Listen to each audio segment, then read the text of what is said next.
Hi, everyone. Good morning, good afternoon, good evening to all of you. How are you?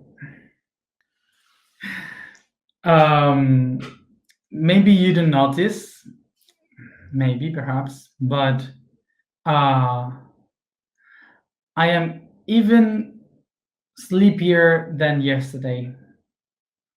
Very. So if you see that I kind of lose the point, so don't worry. Just be patient. So today is a special day because we are closing the whole month of Aquarius. Today is the Taurus day of the physical week um, in the month dedicated to Aquarius. And the topic to grab this month is the sun, which is the star of our solar system. Just to remind you, Sun is the name of our star. There are billions of stars, and our star in this system is named Sun. The other systems are called with other names, Sirius, Arcturus, and so on, with different stars, but they are not called suns. So the name sun comes from the Indo-European language, where when they said Sawel. Sawel means to bright, to shine. It's something that is brighter, that shines. Sawel. So that's the origin of the name sun. So very obviously, humans call the sun as the one that is shining. Easy. We can also consider the sun as a star that creates everything that exists, that gives life to all the things. So it's a star that created the planets. In the planets, we live with people. We have life here. Life emerges because of the sun. So we can take the image of the sun being this womb of a mother that is gestating and creating everything.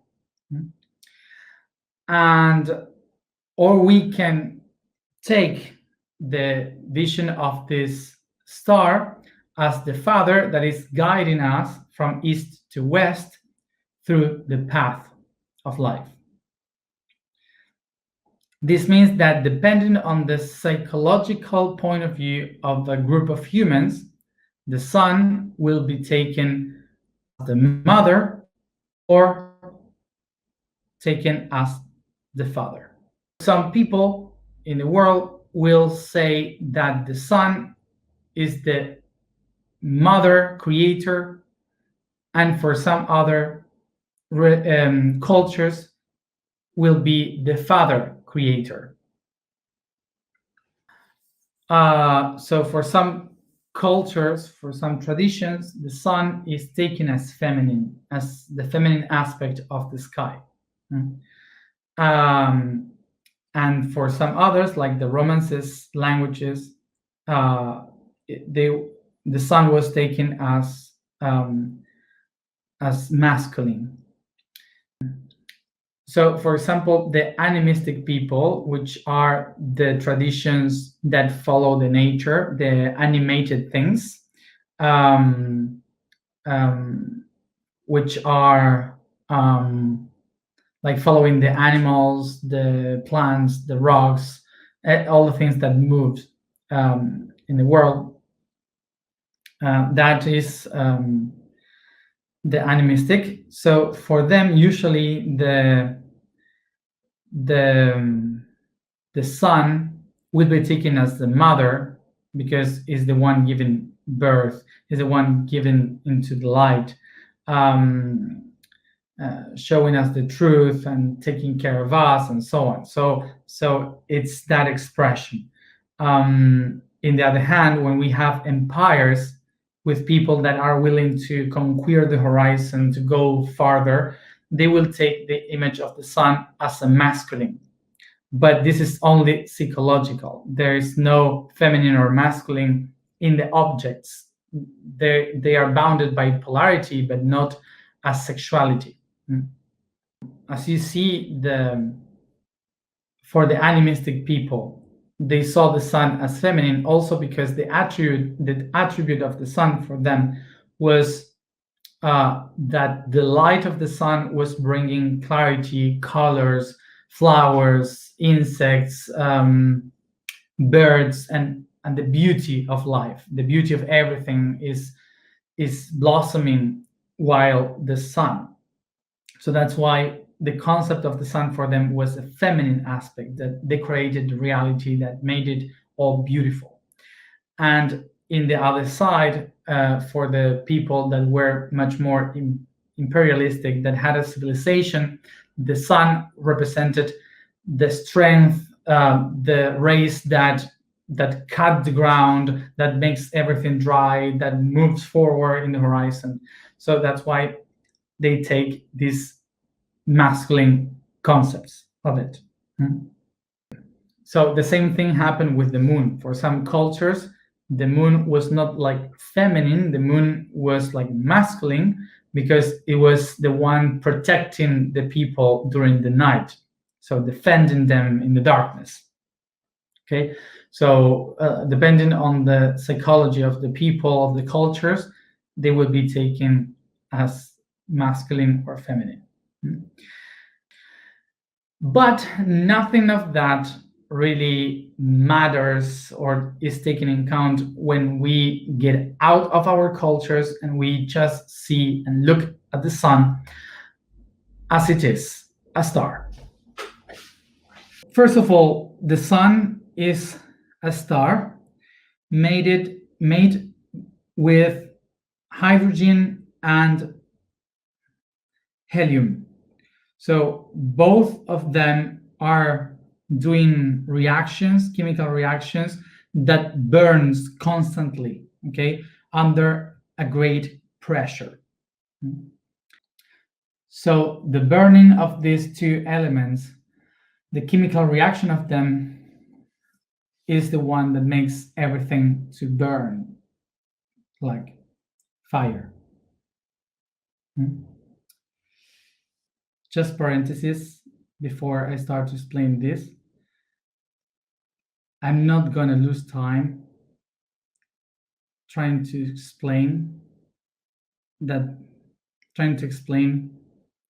the idea that the sun and the moon are just disks that are floating on the sky because the earth is flat.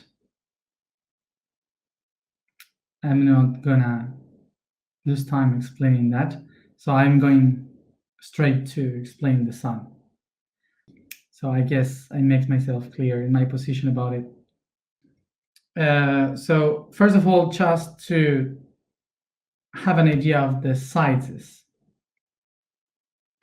This is Jupiter. This is the Earth. So just to picture, okay, the Sun, Jupiter, Earth. And now, this is not only the most amazing thing. The most amazing thing is that the Sun is a dwarf star. Consider a type of dwarf star. So is one of the smallest stars in our galaxy.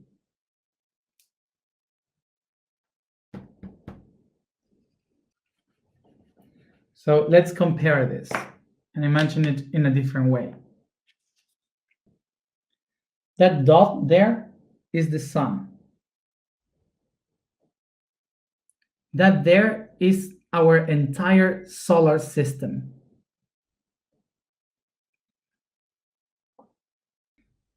So this here is the cloud of Oort. The cloud of Oort is the limit of the gravitational field of the sun.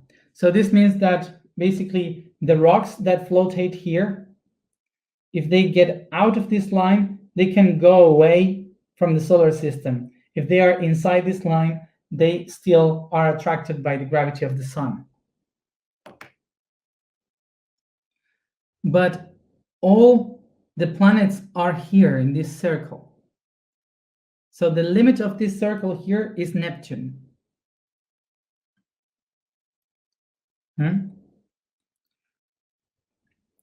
Okay. This is Sirius. It's a little bit bigger than the sun.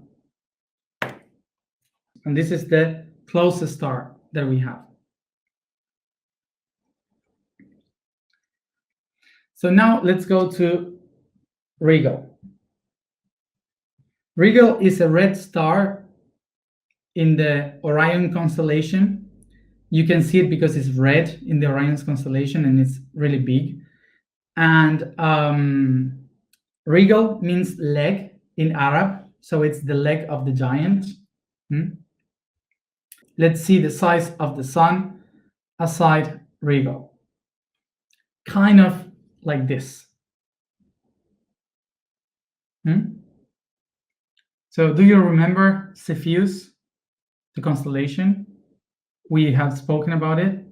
So Cepheus is one of the constellations that has these biggest stars known until now. Let's imagine that this star here is VV Cephei. This one here is Rigel. So this here is the sun.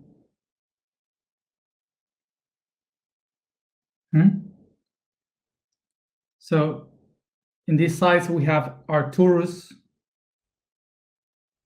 Antares,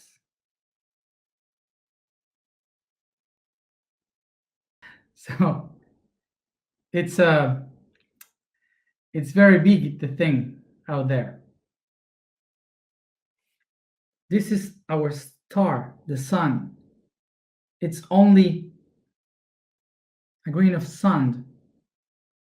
And this is also a star within a galaxy.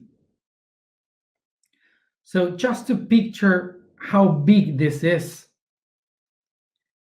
we can relate this size saying that each one of us, every human, has the size of an electron spinning around a proton in an atom within our body.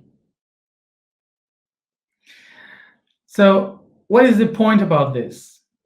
That if someone was thinking that we are important or that we are in the center of the universe and everyone is thinking about humans,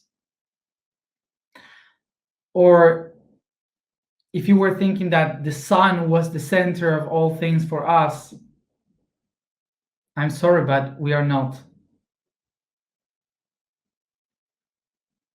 Not even Alcyone, which is considered the center of our galaxy, is not even the center of the galaxy. It's just another star.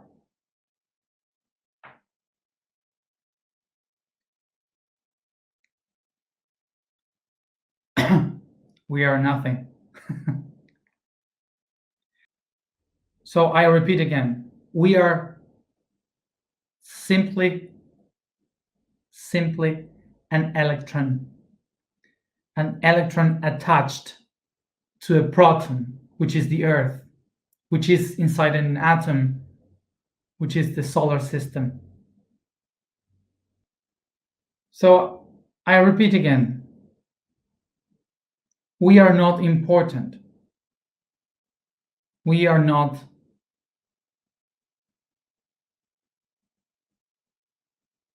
doing anything in the universe, and nobody is expecting for us to do anything fine because we are just tiny electron. And everything that we do, everything that we are thinking, our philosophies, our beliefs, and our expectations of the universe, and everything that we are doing as cultures, education, beliefs, religions, politics, everything that we do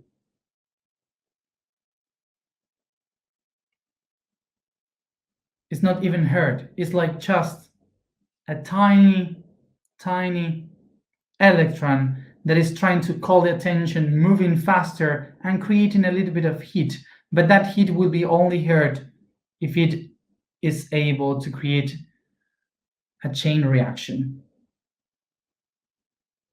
If this electron doesn't make a chain reaction, you don't even feel the heat.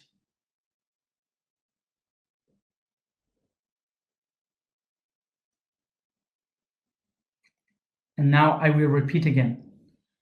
Have you seen this? Nothing.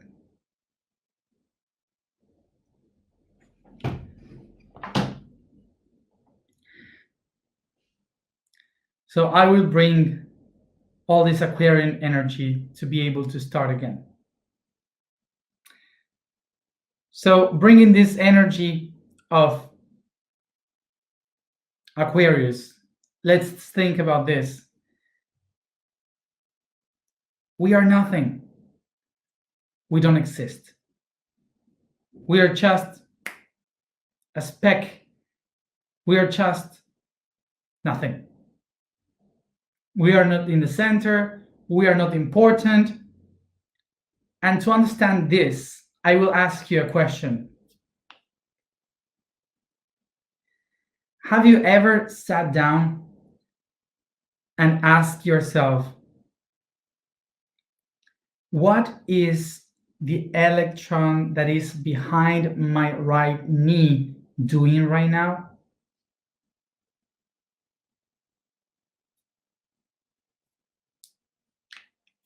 Have you ever thought about that electron? And if you have you thought about the other one that is besides? Or all the other ones? Let's be very sincere. How many times have you thought about the philosophy that is holding one of the electrons inside your body?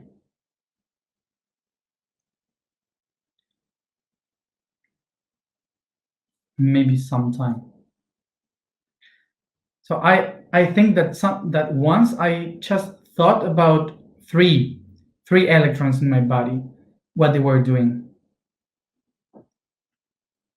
But the rest, I have no idea. So have you ever thought about how many electrons do you have within your body? Maybe more than the amount of stars in the sky? More than trillions? And now I ask again, now you know this, and you have this idea that we are electrons spinning around in life. Do you think that anybody in the universe is thinking about what we believe in? So this is what we could call an ego killer in many levels. So why is important this ego killer idea? Because not because the ego is something wrong, but because we have a misconception of what ego is. So we have our idea of the ego was born only in mammals. Mammals, not even the planet. Mammals is only one species. Only one in this planet. So why our ego is based in mammals? Because something that we all have done in our life is that when we are born, we call the attention to eat because we need to eat.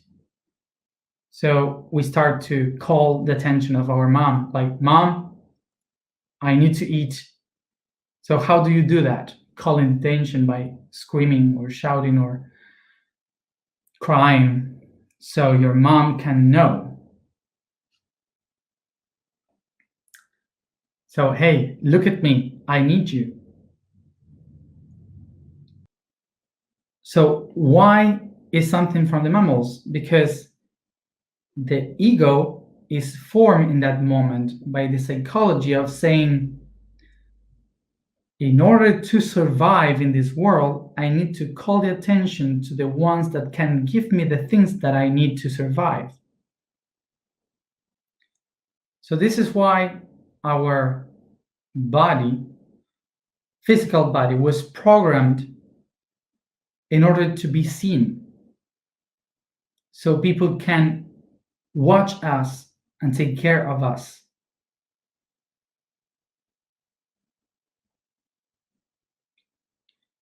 So we are calling attention to others to be seen. I can say the plants has ego. Plants doesn't have ego. Ego is something only for mammals. So we, as humans, designed an idea, a universal idea of ego. And we projected to the universe a vision that is from the mammals. So I start to say Mother Earth, Mother Skies, and we start to project this idea of, Mom, I want you to give me this. Father Sky, please help me, I need this. It's mammals. And we project it to the cosmos, to the matrix. But when we see this, the ego is a little bit dizzy.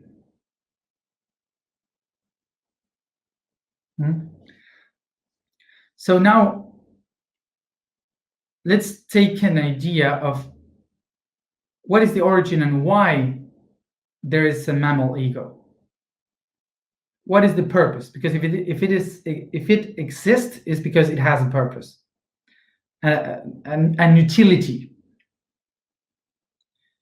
So let's try to resignify the concept of the mammal ego. And for that, let's go to the beginning of all things. Let's try to visualize in this way, because it's not like that, but let's try to imagine.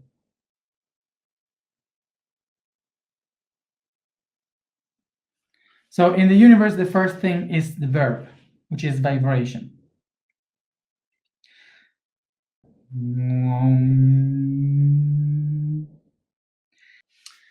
So the vibration starts to create, by this polarity, a resonance in between the positive and the negative. And this creates energy. And this energy starts to create a magnetical field, which is the compression of all these polarities vibrating so fast that creates a magnetical field. So now what happened? That maybe one of these positives has a higher charge than the other one here. So this makes that this one here attracts the other two negative. So this makes that these two different lines will like curl. So this one can hold these two because it's much more powerful.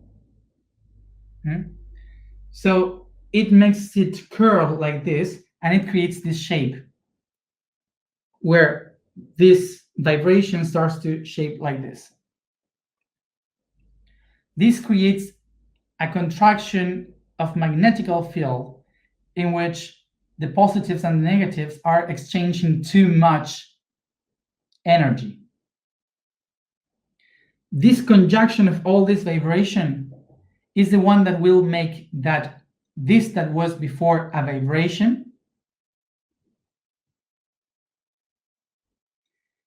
makes itself into a particle, a physical aspect. So to understand it in a human way, or much closer, it's like we have these two waves here, and these currents get colder and colder and colder, and it creates ice, something stronger. So what happened here? That if this vibration here has lower charge, which is negative, and the other one comes and it's positive, it has much positive charges, they get together as the same vibration. So they got together in polarity and creates a new one. So this here starts to reproduce through time and space so much that they start to create particles that we call protons, electrons, neutrons. So, and this, remember, and these particles creates atoms, and the atoms creates molecules, and the molecules composed, chemicals composed, and so on. So what is this doing? This is constantly trying to find unity. They get together once and again, trying to find what? Balance in between the charges. Now, as you see, everything that exists after this is just a contraction of this same system. So nothing else really exists. Nothing. The only thing that exists is basically this willing of balance between the positive and the negative.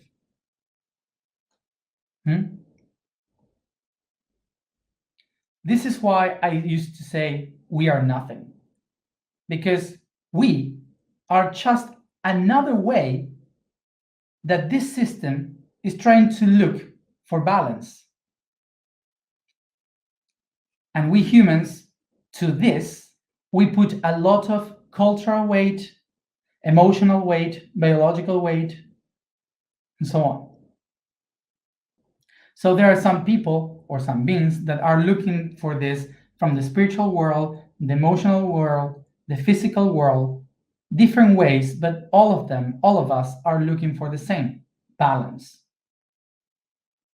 harmony. So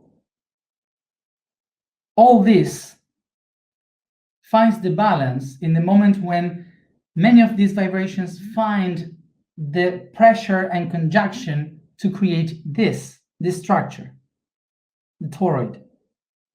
So this is looking for an energy.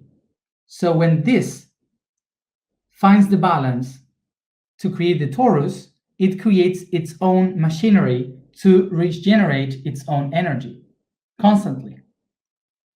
So it doesn't need for others to find the balance, it does it by itself. All of this is the verb, is the vibration that we call am. And the compact shape and strength of all of this together is called I, me.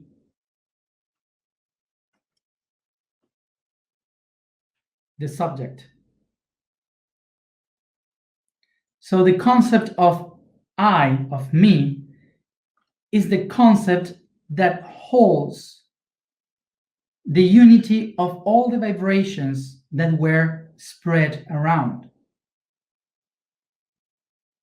So through billions and trillions of years, what the whole cosmos is trying to do is to put all the things that were spread together, unifying in the quantum level, in the physical level, in the evolutionary level, the stars, the galaxies, the planets, all of them trying to be whole in one concept, which is this. And we humans, mammals, we did exactly the same, following the same pattern.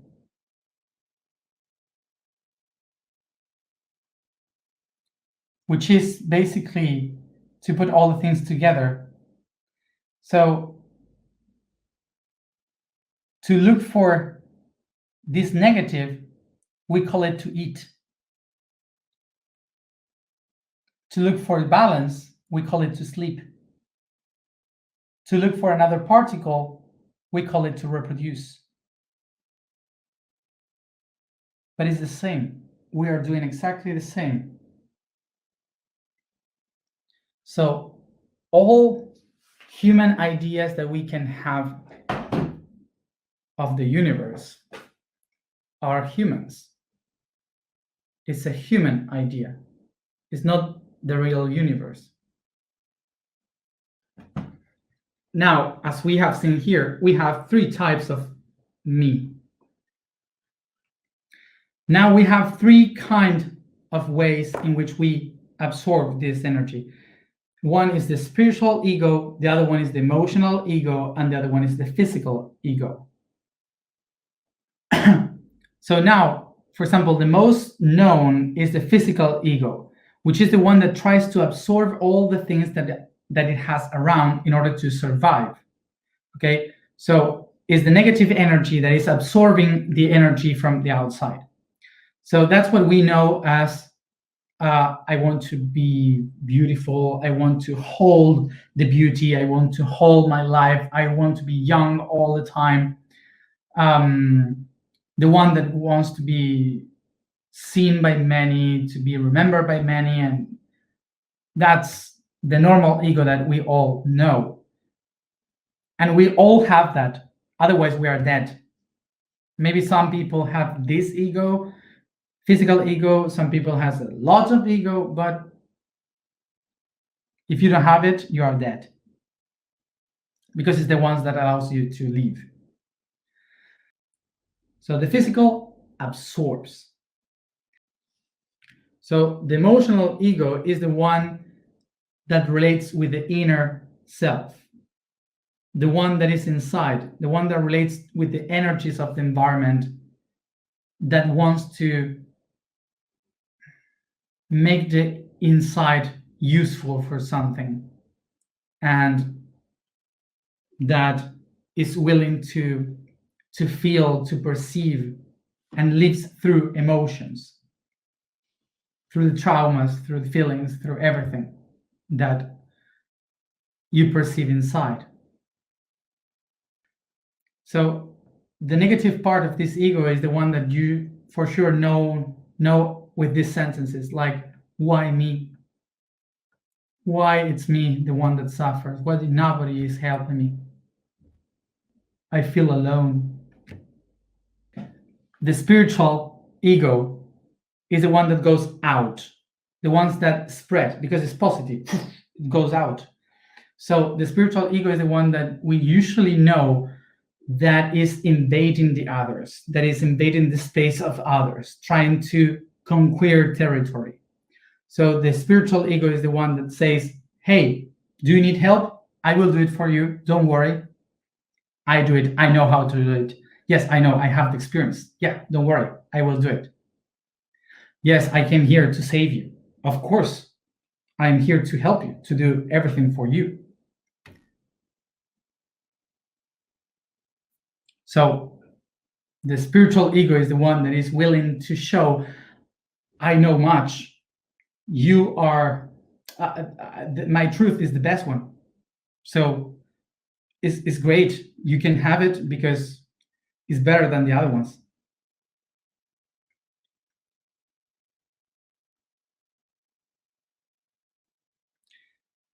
Spiritual ego. But these three egos, what they are doing, they are just trying to make this machine to work,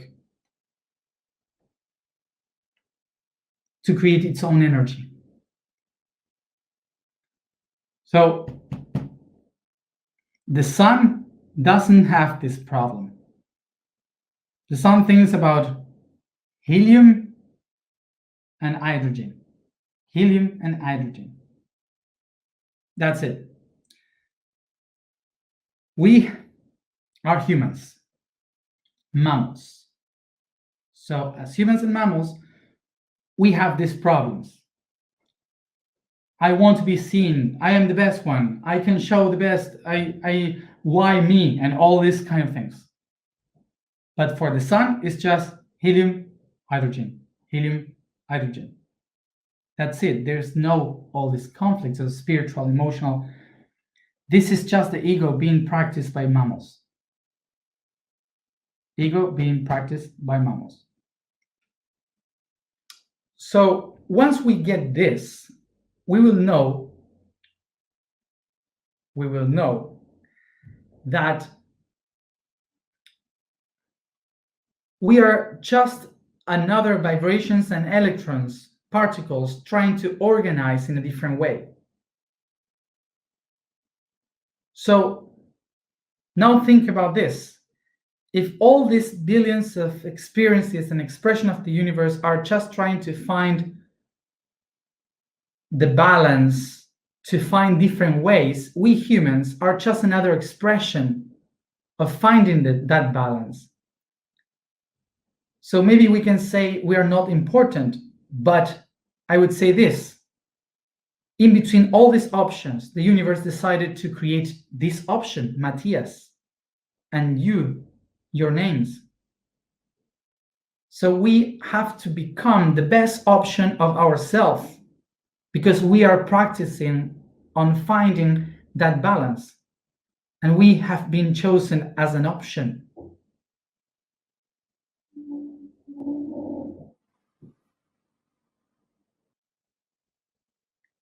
I know that it can be very difficult to take this information because it's really cold.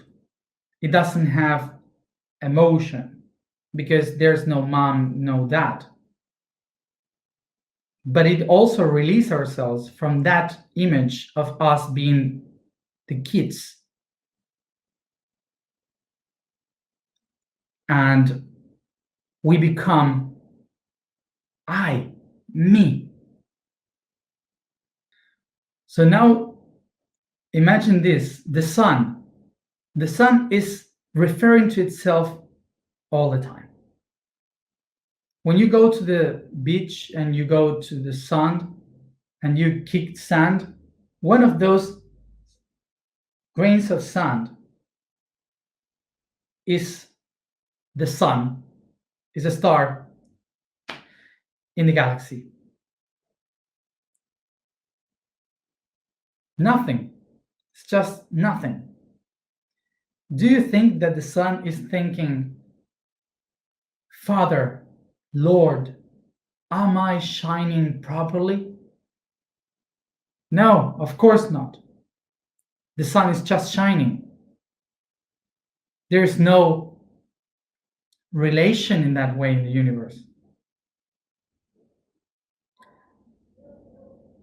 The sun has been shining always and was able to create planets like Earth with such a beauty, with such options.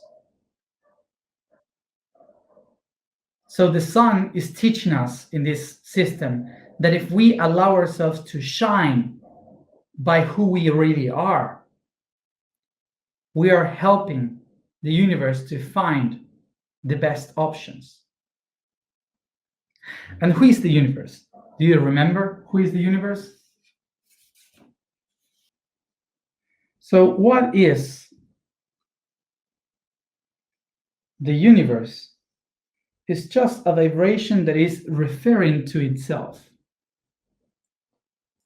That we can call it mind, we can call it emotion, we can call it physics. It doesn't matter. The universe doesn't have any problem with that. Not because it doesn't have an ego, don't care. It's because it has the best ego.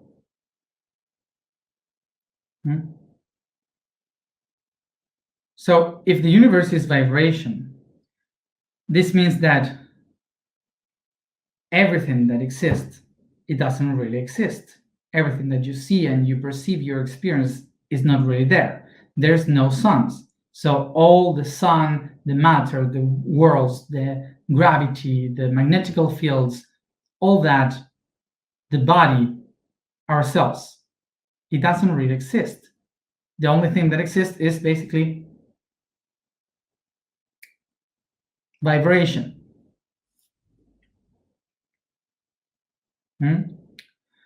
Only that.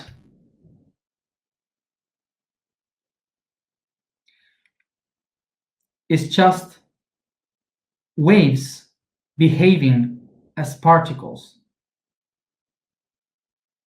If we keep relating this with the sizes of everything, we can understand that if everything is a particle,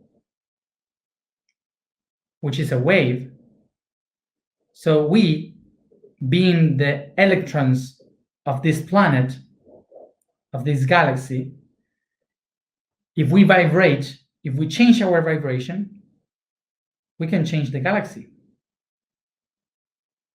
Remember, if the galaxy doesn't really exist because it's just particles, it's just waves behaving as particles.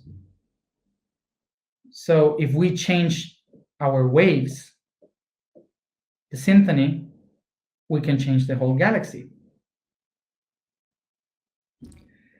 So to understand this, we have a practical example, which is the evolution of species. And not the Darwin one, just a part of it.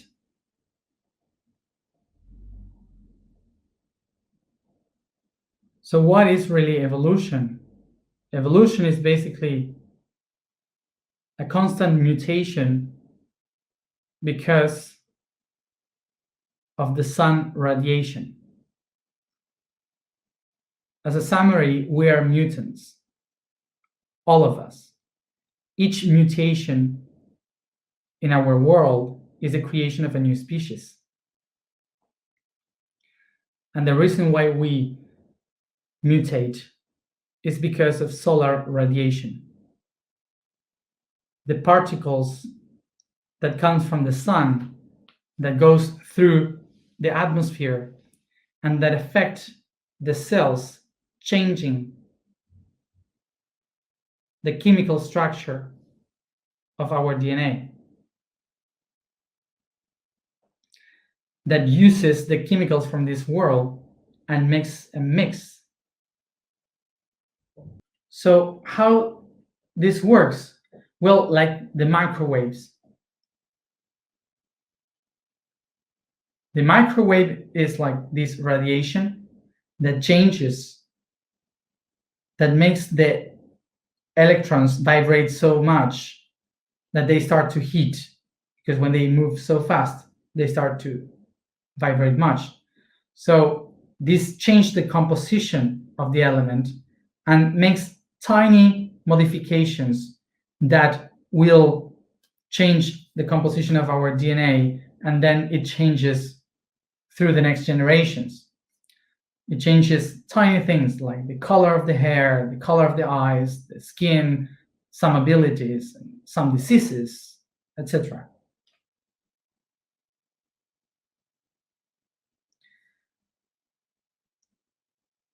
So it's electrons. So it's the movement of the electrons provoked by the vibration of the electrons that comes in the radiation of the sun, in the photonic radiation of the sun, the light, that changes and makes us evolve. So basically, it's the light of the sun that is pushing us towards evolution, that is making us transform who we are.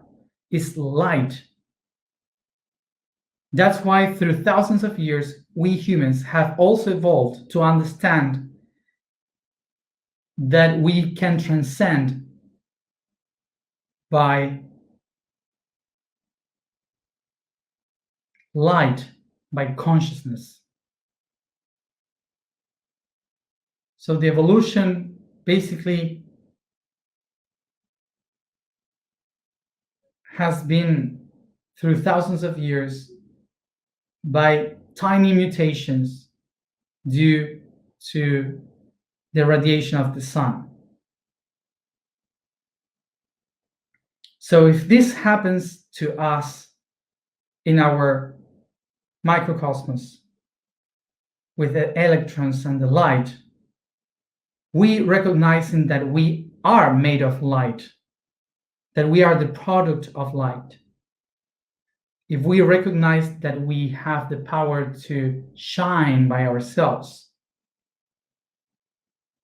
we can also start to vibrate as an electron, making other electrons to vibrate, producing a tiny mutation in the society, in the planet, that could change the way in which we live in our whole galaxy.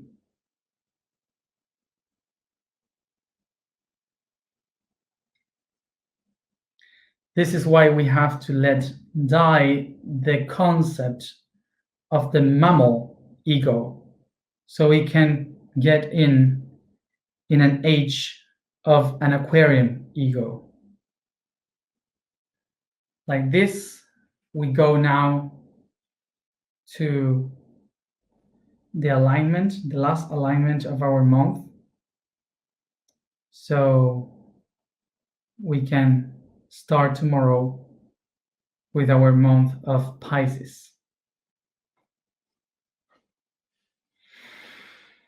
Take a deep breath.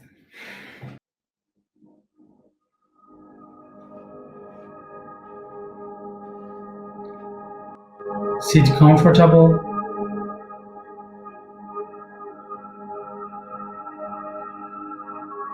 Close your eyes and concentrate in your breathing.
Become aware of the physical body, caressing it, stretching it, and yawning.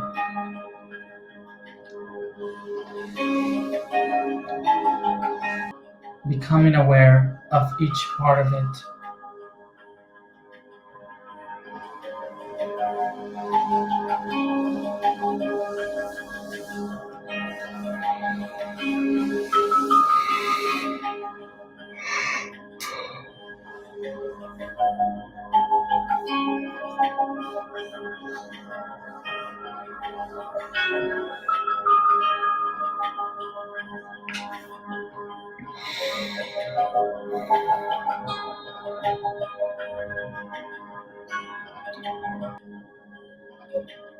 As I relax, I recognize the body that I have, the room I find myself right now.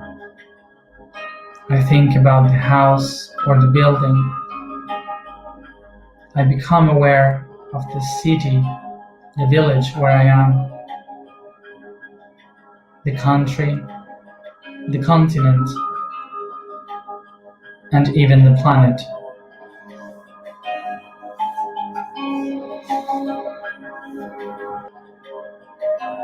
I recognize my physical body, here and now, being an anchor in this reality. So acknowledging this, I take a deep breath, expanding myself to feel within it and becoming it fully.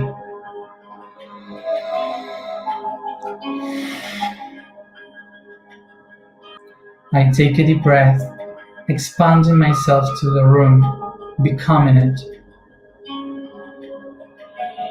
I take a deep breath, expanding and becoming the house, the building. I take a deep breath, expanding and becoming the village, the city.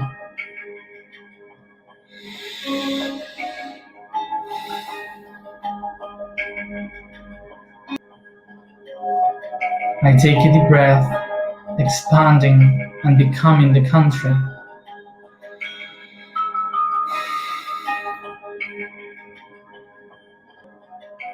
I take a deep breath, expanding myself, becoming the continent I find myself in. I take a deep breath, expanding me and becoming the planet.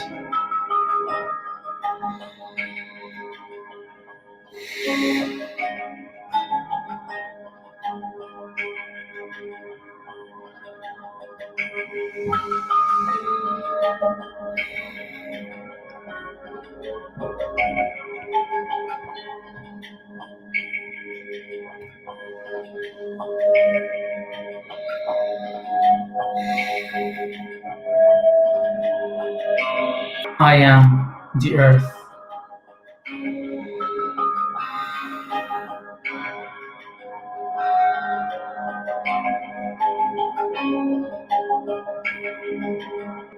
In front of me, I see the sun, and I perceive its light surrounding me, feeling its heat.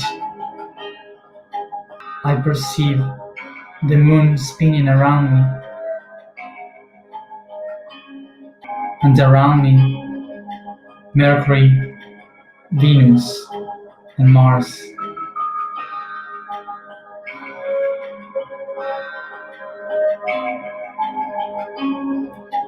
I contemplate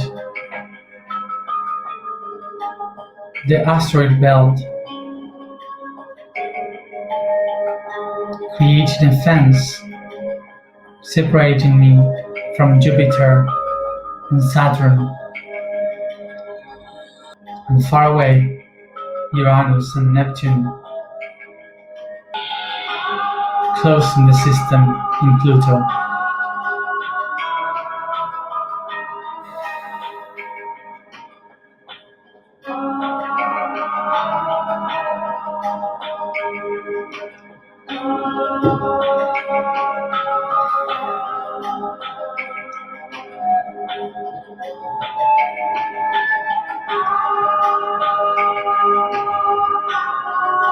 I observe the sun,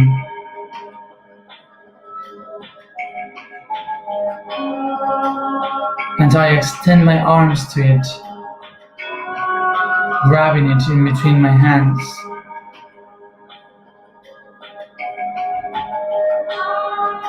Feeling the fire, the heat, and bringing it towards me, putting it inside of me.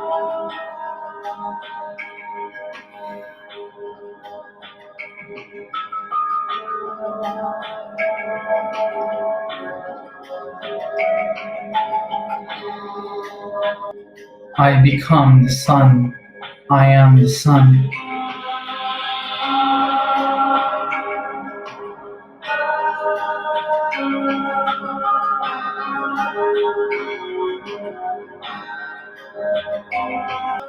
I am the light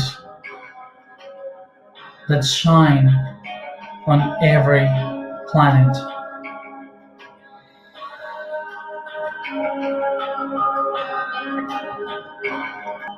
I am the fire of transformation.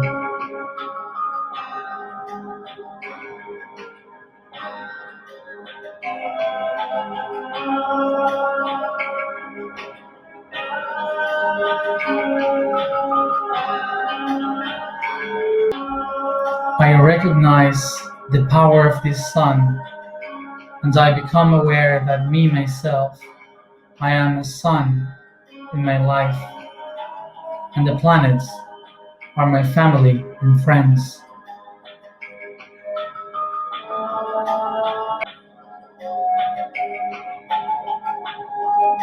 I become aware of the gravity that I have, the strength, and I think about the power with which I push those planets around me, towards me, or away of me.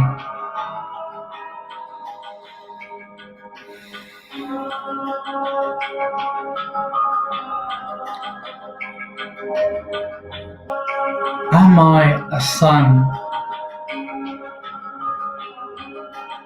that helps the worlds to evolve, that hug the worlds, taking care of them, showing my light to make them bright? Or am I a sun that burns, that destroys planets, that grab them?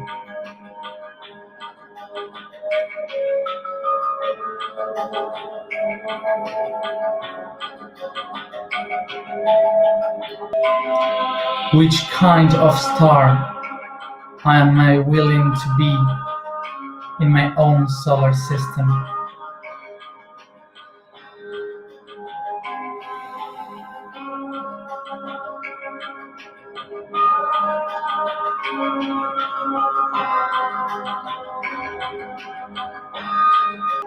My light is evolution. Only me, myself, can decide which kind of star am I willing to become.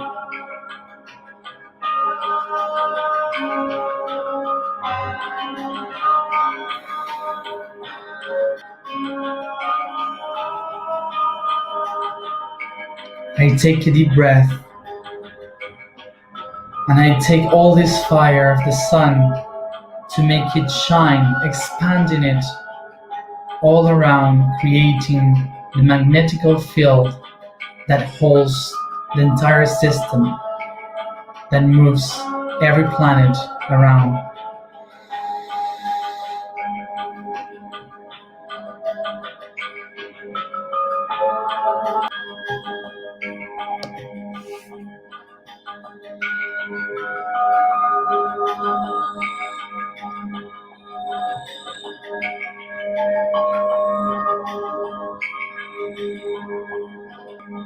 I expand from my north and my south, this torus of magnetical field, connecting each one of these planets, my family, my friends, spinning around me.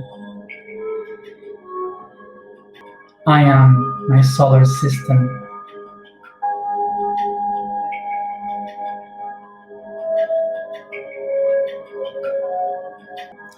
I know. I know. I am eternal balance. I am eternal balance. I am eternal balance.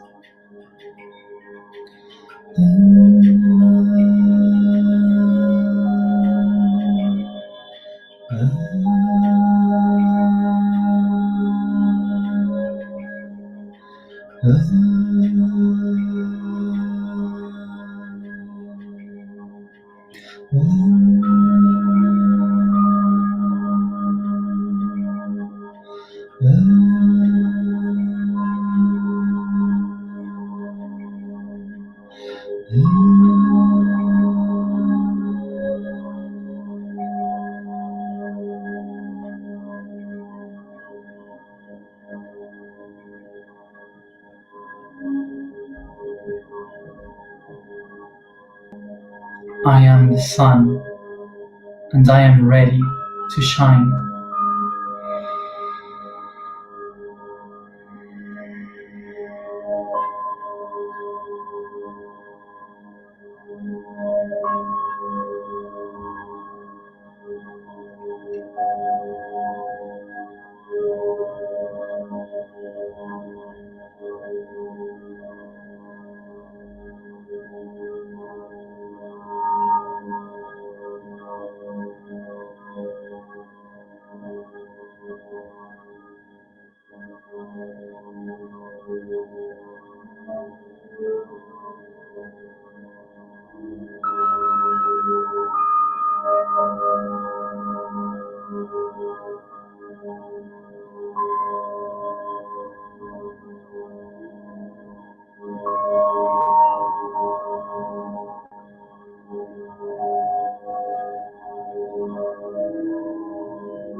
I take a deep breath and I start to spread this consciousness all around my body, caressing, stretching, and yawning.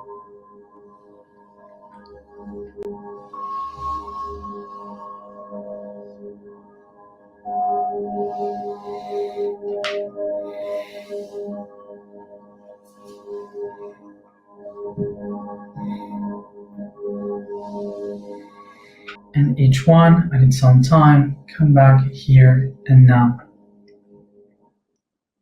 Remember that until March 22nd, we will be activating the mantra I am wisdom before we go to sleep. Thank you, everybody, for having been another month with me.